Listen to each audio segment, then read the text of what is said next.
Hello বন্ধুরা, নিত্য নতুন রোমান্টিক গল্প পেতে আমাদের লাভ এক্সপ্রেস চ্যানেলটি সাবস্ক্রাইব করে পাশে থাকা বেল আইকন বাটনটি ক্লিক করে রাখুন। আর হ্যাঁ, লাইক কমেন্ট করতে ভুলবেন না কিন্তু। ধন্যবাদ। দ্বীপ্রহরের বাতাসে বিয়ের আমেজ। চৌধুরী বাড়িতে গিজগিজ করছে মেহমান। ফুলের ডালা নিয়ে বরকন্যাদের ছুটোছুটি চলছে নিরন্তর। মেহেন্দি অনুষ্ঠান সাধারণত কনের বাড়িতেই হয়, কিন্তু যে বাড়িতে কনের বাবা স্বয়ং ইমদাদ সওদাগর, সে বাড়িতে এসব আনন্দ অনুষ্ঠানের কথা চিন্তা করাও দুরূহ। অগত্যা এসব আনন্দ অনুষ্ঠানের দায়িত্ব কাঁধে তুলে নিল মিষ্টি আর দাদি। অনুষ্ঠান হবে তবে চৌধুরী বাড়িতে। তিতিররা এলেই শুরু হবে মূল আয়োজন। এদিকে ভাইয়ের বউয়ের অপেক্ষায় রায়বাঘিনী ননদিনীগণের হাপিত্যেশ হওয়ার জোগাড়। মিষ্টি আর তার কাজিনরা সবাই গালে হাত দিয়ে বসে আছে তিতিরের অপেক্ষায়। ঠিক সেই সময় সকলের মধ্যমণি হয়ে দোতলা থেকে নেমে এলো আরাফ। পরনে তার আকাশি নীল পাঞ্জাবি, গলার সাথে পেঁচিয়ে কাঁধের উপর ফেলে রেখেছে ভাঁজ করা সাদা শাল। মাথার ঘন চুলগুলো দাঁড়িয়ে আছে ঝাউবনের ন্যায়। সৌম্যকান্ত আননে যেন আজ আলাদাই জৌলুস। অথচ ভাইকে দেখেই মাথায় হাত মিষ্টির। সকালে তিতিরকে পাঠানো শাড়ির সাথে মিল রেখে যে পাঞ্জাবিটা আরাফের জন্য মিষ্টি ঠিক করে রেখেছিল, সেটা সে পরেইনি। বর বউয়ের পোশাকের যদি মিলই না থাকে, তাহলে মেহেন্দি থিমের মিলটা রইল কোথায়? ভাইয়ের এমন ধরাশায়ী কাণ্ডে যার পরনায় হতাশ হলো মিষ্টি, কিন্তু সে উঠে আসার আগেই আরাফকে ঘিরে ধরল তার সাঙ্গপাঙ্গরা। তৈয়ব আরাফের কাঁধে হাত রেখে বলল, কি মাম্মা, মানজা তো কম মারো নাই। বলি, এই সুন্দরী সুন্দরী রমণীদের আজকেই বেহুশ না করলে হচ্ছিল না তোর? আরাফ আলতো হাসতেই জিল্লু বিজ্ঞের মতো মুখ করে বলল, আহা তৈয়াব ভাই, আপনি জানেন না, বিবাহিত মানুষের জীবন আর নিরামিষ তরকারি দুইটাই সমান, একেবারে পানাইসা। ভাইয়ের পায়নাইসা জীবন শুরু হইতে আর মাত্র একটা দিন বাকি। ওই একদিন আমাগোর ভাই সাজবো না তো আর কেডাই সাজবো? হ্যাঁ, তাই না রে টু ভাই? হ্যাঁ। জিল্লুর বক্তব্যের সাথে সজোরে অসম্মতিসূচক মাথা নাড়ল টুবাই। কালো ফ্রেমের গোলগাল চশমাটা নাকে ঠেলে বলল, একদমই না আরাব ভাই, এটা কিন্তু অপমান। তুমিই বলো, যেখানে আমাদের ভাবির সাথে তোমার একবারের জায়গায় দুবার বিয়ে হচ্ছে, সেখানে তোমার বিবাহিত জীবন পাঞ্চে হতে পারে। আরাফ মাথা নোয়ালো। পুরন্ত ঠোঁটের কোণে ফুটে উঠল বাঁকা হাসি। ওদের খানিকটা শুধরে দিতেই যেন মাথা তুলে বলল, ভুল বলি রে ভাই, তোর বলা উচিত ছিল যে বিবাহিত জীবনের অসুর স্বয়ং ইমদাদ সওদাগর, সেই বিবাহিত জীবন কখনো পাংশি কাটতে পারে? টুবাইয়ের নাদান চোখে মুখে উপচে পড়ল বিস্ময়। সে প্রায় আর্তনাদ করে শুধালো, তাহলে তো বিয়ের পর প্রতিদিনই দেখব তুমি শ্বশুরের দেওয়া কোনো না কোনো টার্ম কমপ্লিট করতেই ক্লান্ত। তার মানে 1 বছর আমাদের আর চাচ্ছু হওয়া হবে না। সাথে সাথেই জিল্লু প্রায় ধমকে বলে উঠল, একজনের জীবন চুরমার কইরা বিয়া করতেছে, আর একজনে কিচ্ছু না কইরাই চাচা হইতে চায়। ওই, তুই যা চাচা হইতে চাস, তার বাপ মায়ের বিয়াতে তোর অবদানটা কি? আমারে ক আমারে কি অবদান? কেন? এই যে আমি নাচ শিখলাম এত কষ্ট করে, এটা কোনো অবদান না? জিল্লু ভেঙিয়ে বলল, আইছে আমার বড় নাচ শিখলাম এত কষ্ট করে, ওইটাও তো শিখাইলাম আমি। তারপরেও দেখমু স্টেজের মাঝখানে স্টেপ বুইলা প্যাটকাইয়া খাড়াই রইছস। হালার বাসর বিজ্ঞানী কোথাকার, চল ভাগি আছে। এমন ঘরতর অপমানে টুবাই ফুঁসে ওঠার জোগাড়। তবে তার আগেই তৈয়ব জিজ্ঞেস করলো, এই দাঁড়া দাঁড়া, তোদের স্পেশাল কোনো ডান্স পারফরমেন্স আছে নাকি? এই জন্যই বুঝি মিলে আজ দুটোতে ফর্মাল পড়েছিস? টুবাই তেতেই ছিল। প্রশ্নখানা শুনেই প্রবল অসন্তোষের সাথে বলল, ডান্স পারফরমেন্স ছিল, তবে এখন আর নেই। আমি মোটেই এই চিড়িয়াখানায় বান্দরের সাথে নাচবো না। আমাকে কথায় কথায় বাসর বিজ্ঞানী বলা। আমিও দেখি সে একা একা কদ্দুর নাচতে পারে। তখনই ওদের মাঝখানে চলে এলো মিষ্টি। টুবাই আর জিল্লুকে দু হাতে দুদিকে ঠেলে দাঁড়িয়ে বলল, তোমাদের তো একা একাই নাচতে হবে। বরপক্ষের একজন এবং কনেপক্ষের একজন থেকে একজন একসাথে কাপল ডান্স করবে। জোড়াটা সিলেক্ট হবে লটারির সাহায্যে, আর সেটা সিলেক্ট করবে দুই পক্ষের দুই দাদি। যে কাপল জিতবে তাদের জন্য থাকবে সারপ্রাইজ গিফট। ক্লিয়ার? ব্যাস অমনি মুখের রং উড়ে গেল টুবাই আর জিল্লুর। ওদিকে ঠোঁট টিপে হাসল তৈয়ব। ভাগ্যিস অসুস্থের ছুতোয় এসবের ধারে কাছে নেই সে। কিন্তু তৈয়বের মিটিমিটি হাসি দেখেই চটে গেল আরাফ। গৌরবর্ণা পুরুষ বিরক্ত স্বরে আওড়ালো, তবলা, তুই আর হাসিস না। এদের সামলাতে সামলাতে আমার মাথার অর্ধেক চুল পেকে গিয়েছে। কোনো দরকার আছে এসবের? এরপর যদি আমাকে আমার ওই অসুর শ্বশুরের সাথে নাচতে হয় তাহলে কি হবে একবার ভাবতে পারছিস? না না না, কিছু ভাবতে পারছি না। শাড়িতে জুস পরার আর সময় পেল না। এখন আমি কি পরে যাব ও বাড়িতে? নাতনির বিষণ্ণ মুখ দেখে চিন্তিত হলেন মনোয়ারা। গুরুতর কিছু ঘটেনি। সামান্য জুস শাড়িতে পড়ে যাওয়া নিয়ে চিৎকার করার মতো মেয়েও তিতির নয়। তবে সমস্যাটা হলো অন্য জায়গায়। শাড়িটা আরাফদের বাড়ি থেকে পাঠানো হয়েছে অনুষ্ঠানে পরে যাওয়ার জন্য। সেই শাড়ি তিতির পরল ঠিকই, কিন্তু যাওয়ার আগেই বাঁধল এই বিপত্তি। মনোয়ারা বেগম সান্ত্বনা দেওয়ার মতো করে নাতনিকে বললেন, সমস্যা কি দিদি ভাই? তুমি অন্য একখান শাড়ি পইরা ফেলাও, তাহলেই তো মিটে যায়। তিতির প্রলম্বিত শ্বাস ফেলল। অন্য একটা শাড়ি কি আর আরাফের পাঞ্জাবির সাথে মিলবে? তবুও কাবার্ডের দিকে পা বাড়ালো সে। দাদির কথা মতো একটা আকাশি নীল শাড়ি বের করে গায়ে জড়ালো। তারপর ধীর পায়ে এসে দাঁড়ালো আয়নার সামনে। বিষণ্ণ মুখে শুধালো, আমাকে কেমন লাগছে দিদুন? একেবারে পচা, তাই না? মনোয়ারা বেগম মুখ খোলার আগেই রুমে এলেন তিতিরের মা রোকসানা। মেয়ের দিকে মুগ্ধ চোখে তাকিয়ে থেকে বললেন, আকাশ থেকে ধরায় নেমে আসা একখণ্ড স্নিগ্ধ মেঘের মতো লাগছে আমার মাটাকে। পরিচিত স্বর শুনেই ফিরে চাইল তিতির। রোকসানা বেগম দুহাত বাড়িয়ে দিতেই পুতুল খেলা মেয়েটার মতো দৌড়ে এসে মায়ের কোলে ঝাঁপিয়ে পড়ল তিতির। রোকসানা মেয়ের মাথায় হাত বুলিয়ে দিলেন পরম যত্নে। চোখের কার্নিশে শুক শুক জল নিয়ে চুমু খেলেন তিতিরের চুলে ভাঁজে। তারপর তাগাদা দিয়ে বললেন, দেখি সোজা হয়ে দাঁড়া একবার। চুলগুলোও তো এখন বাঁধিসনি, তার উপরে ফুলের গয়না সবই তো পড়ে আছে। এগুলো পরবি কখন? তিতির বাচ্চাদের মতো করে বলল, তুমি পরিয়ে দাও।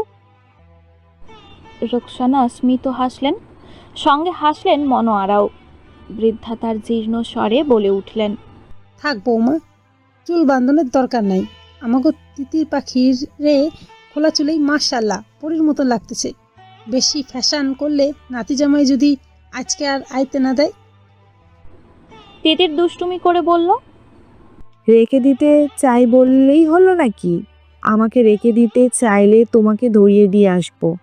তোমার মতো এভারগ্রিন সুন্দরীকে পেলে আমার দিকে থোড়াই তাকাবে তোমার নাচ জামাই? খানিকক্ষণ এর ওর মুখ চাওয়াচাওয়ি করে সমস্বরে হেসে উঠলেন সওদাগর বাড়ির 3 রমণী। তাদের হাস্যকল্লোলে গুমট ঘরের ধূসর দুপুরবেলাও রঙিন হলো। দীর্ঘশ্বাসগুলো পায়রার ন্যায় উড়ে গেল নীলাম্বরে। রোকসানা বেগম মনে মনে একটাই দোয়া করলেন, শুধু আর কোনো দুঃখ না আসুক তাদের চৌকাঠে। জ্যৈষ্ঠের দুপুর থমকে আছে আগাগোড়া। মেষপালের ন্যায় কালো মেঘে ছেয়ে গেছে পশ্চিমা আকাশ। যে কোনো মুহূর্তে ধরণী ভিজিয়ে নামবে অম্বুদের দল। শীতাতপ নিয়ন্ত্রিত হলরুমে 2 হাতের মুঠোর ওপর কপাল ঠেকিয়ে বসে সেই অপেক্ষায় যেন করছে টুবাই। মিষ্টিকে মুখ ফুটে ভালোবাসার কথা বলতে না পেরে বেচারা গুমড়ে মরছে ভিতর ভিতর। তার উপর আজকে মেয়েটা মনে হয় তৈয়বের সাথে কাপল ডান্স করবে বলেই বসে আছে। পুতুলের মতো করে সেজেছেও শুধু তৈয়বের জন্য। সেই মেয়েকে কেন যে টুবাই শুধু শুধু একতরফা ভালোবাসতে গেছিল কে জানে। অমনি পাশে এসে ধপ করে বসে পড়ল তৈয়ব। কাঁধে হাত রাখতেই গোল ফ্রেমের চশমা আড়ালে থাকা নরম মুখটা হকচকালো। ঘাড় ফিরিয়ে তাকিয়ে তৈয়বকে দেখেই পোড়া দীর্ঘশ্বাস বেরিয়ে এলো বুক চিরে। মিহি স্বরে বলল। তৈয়ব ভাই তুমি? তৈয়ব কপাল গোটালো। আমি কি? হ্যাঁ, সব স্টেজে কত হই হুল্লোড় করছে, আর তুই এখানে চুপচাপ বসে আছিস। আচ্ছা, জিলুটা তো একটু ওই রকমই, ওর কথাটা ধরলে কি হবে? আরে না না, আমি জিল্লুর কথাই কিছু মনে করিনি। ওদিকটাই এত মানুষ, তাই একটু হাওয়া খেতে এদিকে এলাম। তুমি এখানে কি করছো? মিষ্টির সাথে কাপল ডান্স করবে না? তৈয়ব অবিশ্বাসের সাথে তাকিয়ে বলল। পাগল, আমি নাচবো ওইটুকু পুচকুমের সাথে? এমনিতেই তো লেজে লেজে ঘোরে, তারপর লাউ দিয়ে আর একটু মাথায় তুলি আর কি। আমি সব নাচপাসের মধ্যে নেই বাবা, বলেই দিয়েছি আমার শরীর অসুস্থ, আমি নাচতেই পারবো না। তুমি মিষ্টিকে না করে দিয়েছো? তা নয়তো কি, তোর মনে হয় ওর সাথে পাগলামি করার মতো বয়স আমার আছে? ও মন খারাপ করলে? করলে করবে। তৈয়বের মিষ্টির প্রতি এমন গাছাড়া হাবভাবে মনে মনে রুষ্ট হলো টুবাই। মেয়েটা নির্ঘাত মন খারাপ করে কোথাও বসে আছে ভেবেই উঠে দাঁড়ালো সে। তৈয়ব জিজ্ঞেস করলো, কি রে, কোথায় যাচ্ছিস আবার? টুবাই ভনিতাহীন জবাব দিল। মিষ্টির কাছে। তৈয়ব থমকালো, কিন্তু প্রতি উত্তরে কিছু বলার আগেই এক ঝাঁক কিশোরীর ভিড়ে আটকে গেল ওরা। চারপাশে এত মেয়ে দেখে হতবম্ব টুবাই। জিল্লুও হাঁসফাঁস করতে করতে ঢুকে পড়েছে ভিড়ের মধ্যে। তাকে দেখে টুবাই জিজ্ঞেস করলো, তুই তো বাইরে ছিলি, এর মধ্যে ঢুকতে গেলি কেন? জিল্লু হা হুতাশ করে বলল, রমণীরা আমায় ডাকলে আমি না এসে পারি। ওই প্রবাদে আছে না, যেথায় রমণী সেথায় জিল্লু। এমন কোনো প্রবাদ টুবাই কস্মিন কালে শুনেছে কিনা ওর মনে পড়ল না। সে ফের শুধালো, এত ভিড় কিসে? কোনো স্পেশাল গেস্ট এসেছে নাকি? জিল্লু মেয়েদের মাঝে পড়ে পিষে যাওয়ার জোগাড়, তবুও কোনো মতে বলে উঠল, আমিও তো বুঝতে পারতেছি না। ঠিক সেই সময় মেইন ফটকে এসে দাঁড়ালো তিতির। লাজুক একখানা মুখ, যেন তার আকাশি নীল অর্গঞ্জার শাড়িতে মুড়িয়ে এনেছে স্নিগ্ধতা। জোছনার আলোর ন্যায় সমস্ত বসন জুড়ে চুইয়ে পড়ছে অপার্থিব এক সৌন্দর্য। মিষ্টি সব মন খারাপ ভুলে ছুটে এলো তিতিরের কাছে। আরাফের মা ফারজানা বেগমও পুত্রবধূর রূপে প্রথমবারের মতো আজ খেই হারালেন। চেয়ে রইলেন অপলক দৃষ্টিতে। আরাফ ব্যস্ত ছিল ফোন কলে। আকস্মিক সবার হইচয়ে দরজার দিকে তাকাতেই থেমে গেল সেও। প্রকট চক্ষুজোড়ার কানায় কানায় জুড়ে গেল বিস্ময়। লাজবন্তীর চোখে চোখ পড়তেই কিঞ্চিত ফাঁক হলো অধর যুগল। তবে হাত ফসকে মুঠোফোনখানা মেঝেতে পড়ে চুরচুর হওয়ার আগেই নিজেকে সামলে নিল আরাফ। তাকে দেখে ঠোঁট টিপে হাসলো তিন জোড়া চোখ, তৈয়ব, টুবাই আর জিল্লু। তৈয়ব অজ্ঞাত পাশের জনের কাঁধে হাত রেখে স্বাগতোক্তিতে বলে উঠল, চিনতে আছি বুঝলেন, আমাদের বরমশের যে অবস্থা, তাতে ছেলে আজ কিনা বাসর সেরে ফেলতে চায়। কাকে কি বলছো ভেবে দেখছো? আমি আরাফের বাবা। বিদ্যুৎ স্পৃষ্টের ন্যায় পাশ ফিরে চাইল তৈয়ব। আহনাফ চৌধুরীকে রাগে লাল হয়ে দাঁড়িয়ে থাকতে দেখেই আক্কেল গুরুম দশা তার। এসব বলার আর মানুষ পেল না সে। আমতা আমতা করে কোনো মতে তাকে পাশ কাটিয়ে সেখান থেকে সরে গেলেও বুকের ধরফর কমল না তৈয়বের। বুকে হাত দিয়ে থম মেরে দাঁড়িয়ে রইল মিনিট খানেক। বিড়বিড় করে বলল, এইবারই শালার সবখানি বিপদ। আশার ঘরে আজ পা ফেলবার ফুরসত নেই। পুরনো বাতাস ছাপিয়ে আজ গানের ছন্দে ছন্দে রটেছে বিয়ের গুঞ্জন। ছেলে বুড়োর থেকে শুরু করে মহিলা মহলও সমান তালে জোট বেঁধে নেমেছে আনন্দ অনুষ্ঠানে। সেসবের এক ফাঁকে মিষ্টি তিতিরকে এনে বসালো মেহেদি লাগিয়ে দেয়া মেয়েটির সামনে। ছিমছাম গরনের মেয়েটা বেশ নিবিষ্ট মনে মেহেদির সূক্ষ্ম কারুকাজ তুলল তিতিরের নাজুক হাতে। এক ফাঁকে মাথা তুলে মিষ্টিকে জিজ্ঞেস করলো, নামটা কি এখানে লিখবো? মিষ্টি ভ্রু নাচিয়ে তাকালো তিতিরের দিকে, পরপর দুষ্টুমি করে বলল, ওখানেই লিখে দাও, তবে গোটা গোটা করে লিখো না যেন আবার। দুজনের মধ্যেই একটু লুকিয়ে লিখে দাও। ভাইয়া না হয় একটু কষ্ট করে খুঁজে নেবে নিজের নামটা। তৈয়ব ডান্স পারফরম্যান্সের চিরকুট লিখছিল। মিষ্টির কথা শুনেই থেমে গেল ওর লেখালেখি। তিতিরের পিছন থেকে ঝুঁকে এসে বলল, কাপি নেহি, ভাবির হাতে আরাফের নামটা গোটা গোটাই লেখা থাকবে। শুধু শুধু এসব খোঁচাখুচি করতে যাবে কেন আমার বন্ধু? এতে সময় নষ্ট হবে না? তোর মাথায় যত সব উল্টাপাল্টা বুদ্ধি। তৈয়বের হুটহাট কথায় আক্রমণে হকচকিয়ে তার দিকে তাকালো মিষ্টি। পছন্দের মানুষের মুখের উপর সদর্পে বাক বিতণ্ডায় না যেতে পেরে বেশ ক্ষুণ্ণও হলো সে। তবুও রয়ে শোয়ে জানালো, সারা জীবনের জন্য আমার ভাবিকে পাবে, অথচ 5 মিনিট একটু কষ্ট করে নিজের নামটা খুঁজতে পারবে না তার হাতে? নাকি ধরে নেব তোমরা সব ছেলেরাই এমন অলস প্রকৃতির? তৈয়ব যেন ভ্যাবাচাকা খেলো এমন মিষ্টির মতো মিষ্টি মেয়ের এমন ধারা খোঁচা মারা কথায়। তাকে ভূতগ্রস্তের ন্যায় দাঁড়িয়ে থাকতে দেখেই ঠোঁট টিপল মিষ্টি। মেহেদি লাগিয়ে দেয়া মেয়েটাও বুঝে নিল কার কথা শুনতে হবে। পরপর বড্ড নিখুঁতভাবে তিতিরের হাতে তোলা ডিজাইনের মাঝে লুকিয়ে লিখে দিল তার ব্যক্তিগত পুরুষের নামটা। অমনি লাজুক মুখখানায় নেমে এলো লালচে আভা। সদ্য ফোটা শালুকের ন্যায় নুয়ে পড়ল তার চাউনি। কোমল ঠোঁটজোড়া দুপাশে সরে এলো তিতিরের। চোরা চোখে মেয়েটা একবার তাকালো স্টেজের ওখানটায়, যদি একটু দেখা মেলে সেই নামের অধিকারীর। কিন্তু বিধিবাম, আরাফের টিকিটিও যেন নেই আশেপাশে। মিটিমিটি হাসিটাও অমনি কর্পূরের ন্যায় মিলিয়ে গেল তিতিরের। সে না হয় মানল কাল বিয়ে, তাই বলে আজ একটু তার কাছাকাছি থাকার সময় পেল না আরাফ? এত ব্যস্ত তিনি, এত? তিতির পোড়া শ্বাস ফেলার আগেই হৈ হৈ করে স্টেজে উঠে এলো জিল্লু। হাতে মাইক্রোফোন নিয়ে উচ্ছ্বসিত স্বরে আওড়ালো, অ্যাটেনশন অ্যাটেনশন, আপনাদের অপেক্ষার অবসান ঘটিয়ে শুরু হতে চলেছে আমাদের কনে পক্ষে ভার্সেস বর পক্ষের কাপল ড্যান্স পারফরমেন্স।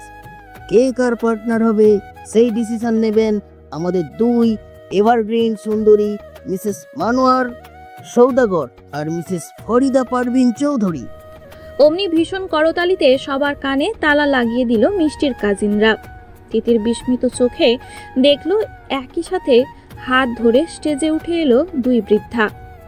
দুজনের চোখেই নকশা করা সানগ্লাস, ফোকলা দাঁতের আড়ালে তাদের একান ওকান জোড়া হাসি। জিল্লু বরপক্ষের চিরকুটের বাটিটা এগিয়ে ধরল তিতিরের দাদি মনোয়ারার সামনে, আর কনে পক্ষের বাটি আরাফের দাদি ফরিদা পারভিনের সামনে। দুই বৃদ্ধা তাদের অভিজ্ঞ হাতে তুলে নিল দুটো কাগজ। পরপর একগাল হেসে এগিয়ে দিল জিল্লুর কাছে। অডিয়েন্সের সামনে বসে থাকা সবার আগ্রহী চোখ মুখের দিকে তাকিয়ে তখন দুর্বোধ্য হাসল জিল্লু। কাগজ দুটো খোলার আগেই যেন সে জেনে বসে আছে প্রথম কাপল তৈয়ব আর মিষ্টি। তবুও একবার করে তাকালো তাদের দিকে, কিন্তু হাতের কাগজ দুটো খোলার সাথে সাথেই সেই দুর্বোধ্য হাসির দর্পচূর্ণ ঘটল জিল্লুর।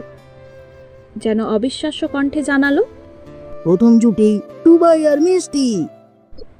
আরেক দফা করতালি। মিষ্টি বোধহয় জানতো এমনটাই হবে। দৈব চয়ন ঘটিয়েও এক হওয়ার নয় ও আর ওর প্রিয় মানুষটা। তাই এবার আর মন ভাঙল না মিষ্টির, বরং যদি চিরকুটে টুবাইয়ের বদলে তৈয়বের নাম উঠত তাহলেই বেশি অবাক হতো মিষ্টি। আবার এও অজানা নয় যে সে মানুষ নির্দ্বিধায় অস্বীকার জানিয়ে বসত তার সাথে নাচতে। মিষ্টি বেশি দূর ভাবতে চাইল না আর। শাড়ি ঠিক করে উঠে দাঁড়াতেই পাশে এসে দাঁড়ালো টুবাই। চশমার আড়ালে বড় নির্লিপ্ত দেখালো তার একহারা আনন, অথচ মিষ্টির দিকে মাথাটা হেলিয়ে গলা নামিয়ে শুধালো, আর ইউ রেডি পার্টনার? মিষ্টি হকচকালো। ভীষণ অবাক চোখে পাশে তাকাতেই একসাথে স্টেজে ওঠার জন্য হাত বাড়িয়ে দিল টুবাই। মিষ্টি তার হাতে হাত রেখে স্টেজে উঠতেই হল ঘরের আলো বন্ধ হলো। শুধু স্টেজ লাইটের আলোতে সবার মধ্যমণি হয়ে রইল অনুষ্ঠানের প্রথম জুটি। জিল্লু সাউন্ড সিস্টেম চালু করতেই বেজে উঠল একটি হিন্দি গান। वो रंग भी क्या रंग है, मिलता ना जो तेरे होठ के रंग से हो बहू। वो खुशबू क्या खुशबू, ठहरे ना जो तेरी सावरी जुल्फ के रूबरू। तेरे आगे ये दुनिया है फीकी सी, मेरे बिन तू न होगी किसी की भी। अब ये ज़ाहिर सरेआम है, ऐलान है जब तक जहाँ में सुबह शाम है तब तक मेरे नाम तू, जब तक जहाँ में मेरा नाम है तब तक मेरे नाम तू, जब तक जहाँ में सुबह शाम है तब तक मेरे नाम तू, जब तक जहाँ में मेरा नाम है तब तक मेरे नाम तू। সাউন্ড সিস্টেমের গানের তালে পা মেলালো দুই নরনারী। কোনো প্র্যাকটিস, কোনো পূর্ব অনুশীলন ছাড়াই সবাইকে অবাক করলো ওদের পারফরমেন্স দিয়ে। চোখে চোখ রেখে টুবাই যখন নাচ থামালো তখনও বিমূঢ়তায় আচ্ছন্ন হয়ে আছে মিষ্টি।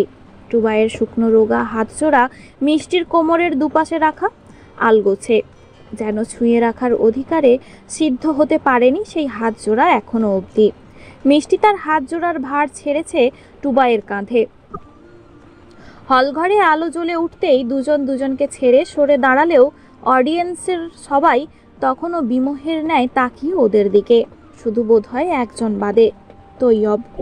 শক্ত চোয়াল, মুষ্টিবদ্ধ হাতে আচমকাই সে মানুষের চোখ মুখে নেমে এসেছে অন্ধকার। মাথা নুইয়ে ব্যগ্র কদমে হুট করেই সে ছুটে বেরিয়ে এলো বাইরে। ভিড় ঠেলে লনে এসে দাঁড়াতেই অস্থির শ্বাস ফেলল তৈয়ব। কিছু সময় বুকের বাঁ পাশে হাত রেখে দাঁড়িয়ে থেকে বড় আশ্চর্য হলো সে। স্বগতোক্তিতে আওড়ালো, মিষ্টিকে তো আমি নিজেই প্রত্যাখ্যান করে দিচ্ছি বারবার, তারপর ওকে টুবাইয়ের সাথে দেখে এত অসহ্য কেন লাগছে? খারাপও বা কেন লাগছে?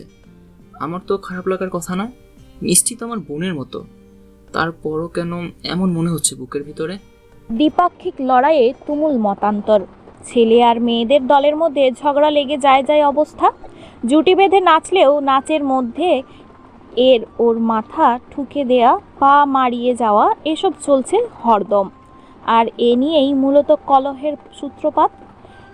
একে তো জ্যৈষ্ঠের গরম, তার উপর এত মানুষের ভিড়ে সেন্ট্রাল এসির বাতাসও দাবদাহের মতো ঠেকল তিতিরের কাছে। কিছুক্ষণ বসে থেকে শেষমেশ ওই যুক্তি পাল্টা যুক্তির মধ্যেই উঠে দাঁড়ালো সে। হাতের মেহেদি শুকোয়নি, পরনের শাড়িটাও খুলে পড়ার জোগাড়। ওই অবস্থাতেই কোনো মতে হইহট্টগোল এড়িয়ে দোতলায় উঠে এলো তিতির। মাঝে মিষ্টিকে সিঁড়ির মাথায় পেতেই চাঁদ পাওয়ার মতো খুশি হলো মেয়েটা। প্রায় হাঁপ ছেড়ে আওড়ালো, মিষ্টি, ভাগ্যিস তোমাকে পেলাম এখানে। মিষ্টির তাড়া ছিল, সবাইকে খেতে বসাতে হবে। সেই দুপুর থেকে সবাই না খাওয়া, তবুও পা জোড়া থেমে গেল ওর। মুখের মিষ্টি হাসিটা ধরে রাখলেও উৎকণ্ঠিত হলো কণ্ঠস্বর, শুধালো, কেন ভাবিজান, কিছু লাগবে? অসুবিধা হচ্ছে তোমার? গরম লাগছে বোধহয়, তাই না? আমার রুমে গিয়ে বসবে একটু? মিষ্টির এত প্রশ্নের ফাঁকে স্মিত হাসলো তিতির। মেয়েটাকে শান্ত হতে বলে আওড়ালো, সে তোমার রুমে একটু যাওয়া লাগবে মিষ্টি। আসলে শাড়িটা মনে হয় খুলে যাচ্ছে, নিজে নিজে পরছি তো, ভালো করে গুছিয়ে পড়তে পারিনি মনে হয়। শাড়ি খুলে যাচ্ছে শুনেই ঠোঁট টিপে হেসে ফেলল মিষ্টি। কিন্তু তিতিরের চুপসে যাওয়া মুখখানা অবলোকন হতেই ত্রস্ত ফের নিজেকে সামলে নিল সে। তারপর আর সময় নষ্ট করলো না, নিচে যাওয়ার কথা বেমালুম ভুলে বলে বসলো, বুঝতে পেরেছি, তুমি চলো তো আমার সাথে, আমি ঠিক করে দিচ্ছি শাড়ি। কিন্তু মিষ্টির রুমে তখন এক গাদা আত্মীয় স্বজন।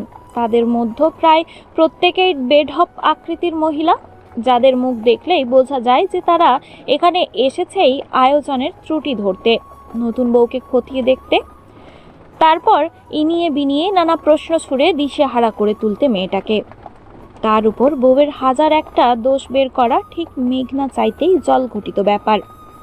এমন মানুষগুলোর সামনে শাড়ি ঠিক করার ইচ্ছে আগ্রহ কোনোটাই ঠিক হলো না তিতিরের। ঘরের চৌহদ্দি না পেরিয়েই মিষ্টির কানে কানে বলল, এখানে তো প্রচুর মানুষ, কোনো ফাঁকা ঘর আছে? থাকলে সেখানে চলো প্লিজ। মিষ্টি মিনিট খানেক থম মেরে দাঁড়িয়ে থেকে কিছু একটা ভাবল। মেহমানদের রুম থেকে বেরিয়ে যেতে বলাও অশোভন, তাই আপাতত তেমন কিছু করা যাবে না। মিষ্টি ভাবনা থামিয়ে চনমনে গলায় জানালো, আছে তো, ভাইয়ার রুমটা একদমই ফাঁকা, ওখানে আত্মীয় স্বজনরা ভিড় জমানোর সাহসও পাবে না। তুমি বরং আমার সাথে ভাইয়ার রুমে চলো। শুনে তিতির প্রথমেই না করে দিল। যে মানুষটা পুরো অনুষ্ঠানে একবারও তার সামনে পড়লো না, বিপদে তার ঘরে গিয়ে শাড়ি ঠিক করার কোনো মানেই হয় না। তবে তবে তবে মিষ্টিও যে নাছোড়বান্দা। তার উপর সকলেই বলে মিষ্টির বুদ্ধি সাংঘাতিক। সে তার সেই সাংঘাতিক বুদ্ধি খাটিয়ে তিতিরকে ঠিকই নিয়ে এলো আরাফের রুমে ঢুকে মিষ্টি দরজা ভিড়িয়ে দিতেই ঠোঁট ফুলিয়ে শ্বাস ঝাড়ল তিতির। পরপর চোখ তুলে তাকালো আশেপাশে। ঘরটা যেমন রেখে গেছিল ঠিক যেন তেমনই আছে। দরজা দিয়ে ঢুকতেই চোখ পড়ার মতো বেডের পিছনের দেয়ালে টানানো আরাফের সেই বিশাল বড় একখানা পোর্ট্রেট। ব্যক্তিত্ব আর কর্তৃত্বের মিশেলে খোরখার দুটো চোখের দাপুটে পুরুষ বুকে হাত গুজে দাঁড়িয়ে আছে শটান। হুট করে দেখলে সে ছবি মনে শঙ্কা জগায়। অথচ ব্যক্তি জীবনে আরাফ তার রুমের আসবাবপত্রগুলোর চাইতেও বেশি শৌখিন। সে মানুষ পরিচিত অপরিচিত সবার সাথেই যেমন অমায়িক তেমন প্রাণোচ্ছল, হাসি খুশি। আমি কি রুমের বাইরে দাঁড়াবো ভাবি? তুমি নিজে নিজে পারবে তো শাড়ি ঠিক করতে? পিছনে দাঁড়ানো মিষ্টির প্রশ্নে ভাবনার ইস্তফা ঘটল তিতিরের। মিহি কণ্ঠে বলল, পারবো না বলেই তো তোমার কাছে এসেছিলাম ননদিনী। আলতো হেসে মিষ্টির দিকে না তাকিয়েই বলে উঠল, আচ্ছা বেশ, যাওয়ার আগে আমার কাঁধের উপর থেকে আঁচলের পিনটা খুলে দিয়ে যাও মিষ্টি। বেকায়দায় এমনভাবে আটকেছে যে না দেখে খোলা সম্ভব না, তার উপর আমার দু হাতেই মেহেদি। মিষ্টি মেয়েটা মিশুক, কথার মধ্যে অনুনয় না জুড়ে দিলেও সাহায্য লাগবে শুনে পিছুপা হওয়ার মতো নয় সে। উল্টে স্মিত হেসে এগিয়ে এলো 2 কদম। আর তখনই রুমের দরজা ঠেলে ভিতরে ঢুকলো একজোড়া প্রতাপী পা। আগন্তুকের নিঃশব্দ আগমন তিতির টের না পেলেও টের পেল মিষ্টি। ঘুরে তাকাতেই দেখলো আরাফকে, নীল সাদা পাঞ্জাবিতে শুভ্র সুন্দর সে পুরুষ। ভাইকে দেখে কিছু বলে ওঠার জন্য মিষ্টি হা করতে যাবে, অমনি হাতের তর্জনী নিজের ঠোঁটের সামনে এনে তাকে থামিয়ে দিল আরাফ। পরপর ইশারায় জানিয়ে দিল রুম থেকে বের হতে। মিষ্টি তার হা হওয়া মুখটা বন্ধ করে বাধ্য মেয়ের মতো মাথা নোয়ালো। ঠোঁট টিপে বেরিয়ে গেল শব্দহীন। রুমের বাইরে এসে দরজাটাও ফের ভিড়িয়ে দিল নিজে থেকে। কিন্তু ভাই আর ভাবিকে একান্তে সময় কাটাতে দিয়ে নিচে চলে আসতেই ও ভারী উদাস হলো রমণীর অন্তঃকরণ। ঠোঁট উল্টে বিড়বিড় করে আওড়ালো, কবে যে আমারও একটা বিয়ে হবে? বেশ কিছুক্ষণ পর 4 দেয়ালের পিনপতন নীরবতা ভাঙল তিতির। তাগাদা দিয়ে বলে উঠল, মিষ্টি, কিছু বলছো না কেন? পিনটা পেয়েছো? আঁচলের নিচেই আছে হয়তো, ব্লাউজের সাথে আটকে। মিষ্টির অনুপস্থিতি টের পেয়ে কথার মাঝেই থেমে গেল তিতির। সন্দিগ্ধ কপালে সূক্ষ্ম ভাঁজ ফেলে ঘুরে পিছনে তাকাতে চাইলেই তৎক্ষণাৎ একজোড়া বলিষ্ঠ হাত ভীষণ সন্তর্পণে তার কাঁধের উপর রাখলো কেউ একজন। তিতির ঘুরে তাকাতে গিয়েও আটকে গেল, থামলো শ্বাস প্রশ্বাস। আরাফ তার অমসৃণ গালটা তিতিরের গালের পাশে ছোঁয়াতেই পায়ের নখ অতি শিরোনামহীন অনুভূতিতে কেঁপে উঠল লাজবন্তীর। কর্ণকুহরের সাময়িক ঝিমঝিম শব্দটা সরিয়ে ভেসে এলো খাদে নামানো কণ্ঠস্বর, এখনো পাইনি, তবে পেয়ে গেলে তোমাকে জানাবো। শুকনো সন্ত্রস্ত ঢোক গিলল তিতির। শ্বাস চেপে রেখে প্রায় এক নিঃশ্বাসে আওড়ালো, আপনি কেন এলেন এই ঘরে? আমি তো আপনাকে ডাকিনি, ডেকেছি মিষ্টি। পুরো কথা শেষ হওয়ার আগেই আরাফ মুখ ডোবালো তিতিরের কাঁধে। উষ্ণ অধর চোরা সিক্ত করলো কাঁধের উন্মুক্ত জায়গাটা। চাপা কণ্ঠে বলল, সো স্যাড। শুরুতে তুমি যাকেই ডেকে থাকো না কেন, শেষটা আমাকে করতে দাও। লেট মি ফিনিশ দিস বউ পাখি, it will me not take long. আরাফের ঠোঁটের এক একটা স্পর্শ শিরশিরে কাঁপন ধরালো তিতিরের আগাগোড়া। দাঁত দিয়ে সেফটি পিন খোলার সময় উদ্দাম ঝড় উঠল রমণীর অন্তঃস্থলে। যে ঝড়ের তোড়ে ভেঙে চুরে গেল সমস্ত রাগ। অভিমানী মেয়েটা কলমিলতার ন্যায় নরম হতেই এক টানে তাকে নিজের দিকে ঘুরিয়ে ফেলল আরাফ। শীর্ণকায় কবজি জোড়া বলিষ্ঠ 2 হাতের মুঠোয় নিয়ে আঁকড়ে চেপে ধরল তিতিরের কোমরের পিছনে। তিতিরের শঙ্কিত চোখ জোড়ায় চোখ রেখে আওড়ালো, মেঘের মতো করে কেন সেজেছ? হৃদযন্ত্রের উথাল পাতাল তাণ্ডবের ভিড়ে আরাফের এমন প্রশ্নে কিছুটা সচকিত দৃষ্টিতে চাইল তিতির। প্রশ্নের অর্থোদ্ধার না করতে পেরে জিজ্ঞেস করলো। মানে?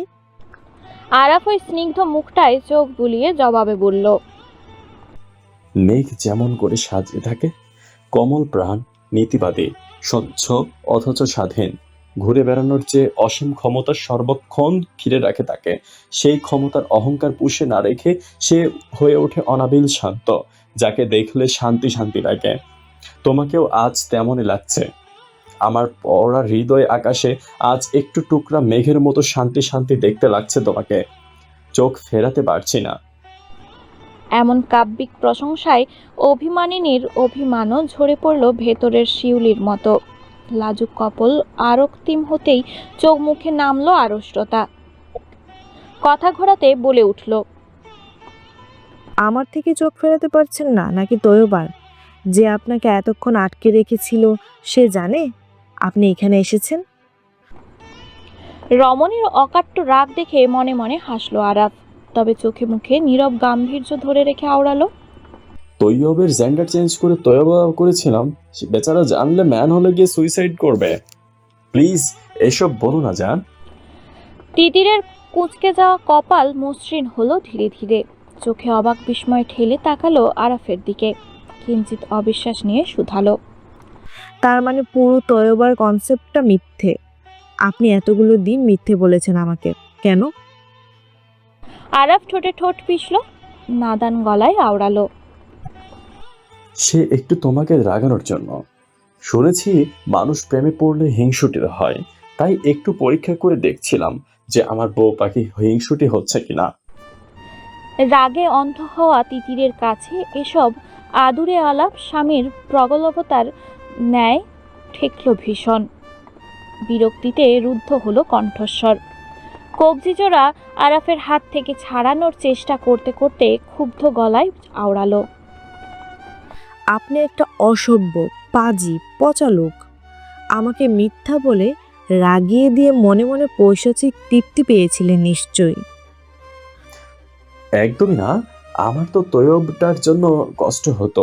বেচারি না, মানে বেচারাটাকে কি না গালিগালাজ করেছো তুমি। আরাফ ফের হাসলো ঠোঁট টিপে। সেই হাসি দেখে তিতিরের চোখ জোড়া টলমল করে উঠল, সর্বাঙ্গে ছড়ালো প্রবল ক্রোধানল। দাঁতে দাঁত পিষে বলল, আপনার সাথে বিয়ে ক্যান্সেল, কোনো বিয়ে হবে না কাল। এই মেহেদিও এখন গিয়ে ধুয়ে ফেলবো আমি, মিথ্যেবাদী লোক।